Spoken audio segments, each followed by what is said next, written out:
परम पिता परमात्मा पूर्ण ब्रह्म सारी सृष्टि के रचनहार कुल मालिक कबीर देव जी, कबीर साहिब जी, ये हम सब आत्माओं के जनक हैं, ये हम सभी के हितैषी हैं। हम सभी आत्माएं पहले परमात्मा के पास सतलोक में रहा करते थे। हम अपनी गलती के कारण यहाँ इस काल के लोक में आ गए। यहाँ आने के बाद हम इसी व्यवस्था में रंगे गए हैं। हमारी बुद्धि यहीं तक सीमित हो गई है।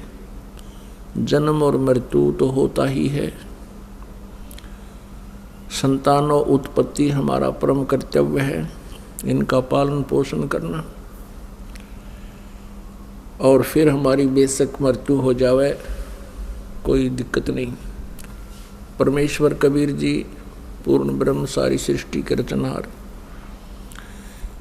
ये हमें आकर के ज्ञान कराते हैं कि तुम गलत स्थान पर रह रहे हो।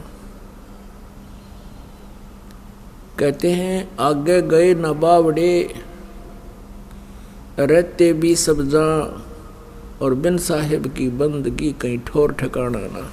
कि पहले जो मृत्यु को प्राप्त हो चुके वो चले गए, और बाकी जो शेष है उनको भी एक दिन चला जाना है। बिन साहिब की बंदगी, साहिब माने परमेश्वर, सत्य पुरुष, पूर्ण ब्रह्म, कंप्लीट गॉड, पूर्ण परमात्मा की भक्ति बिना कहीं ठोर ठिकाना ना, यानी कहीं पर भी आप जी स्थिर नहीं हो, स्थायी नहीं रह सकते। आज आप अपने परिवार में कितनी अच्छी तरह सेट हो। प्रत्येक प्राणी बहुत अच्छी तरह अपने घर में, परिवार में और समाज के अंदर बहुत खुशी के साथ रह रहा है। और ये पता होते हुए कि हम कभी भी मृत्यु को प्राप्त हो सकते हैं, फिर भी नो प्रॉब्लम, नो टेंशन। या कोई बात हुई? ये एक विशेष विचारणीय विषय है, ये जो हम भूल रहे हैं।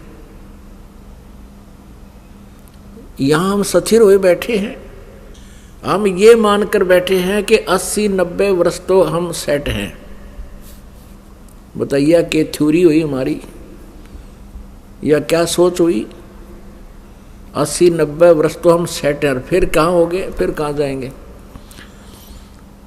तो परमात्मा कहते हैं चलने से पहले सोच रे भाई, तुम कहाँ करोगे विश्राम।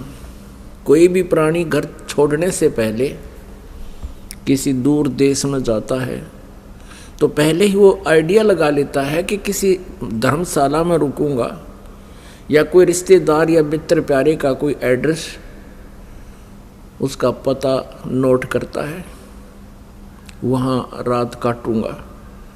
परमात्मा कहते तुम संसार छोड़कर जाते हो, कभी चिंता ही नहीं करते कि आगे हमारा कहाँ विश्राम होगा।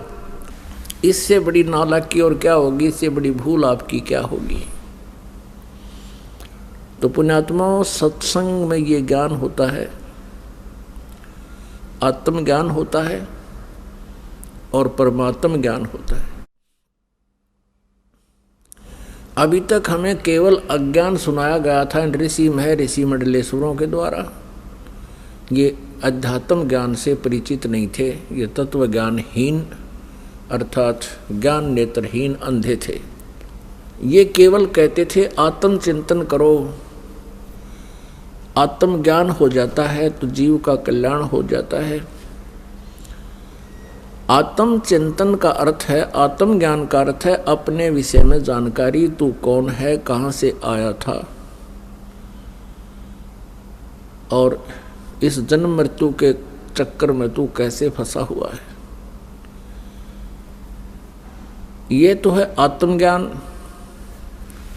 और परमात्म ज्ञान भी, कौन है परमात्मा, कैसा है भगवान, कहाँ रहता है, उसकी क्या पहचान है, उसका प्रमाण कहाँ है जो हम भगवान बताने जा रहे हैं कि ये है परमात्मा, ये है कंप्लीट गॉड, पूर्ण परमात्मा।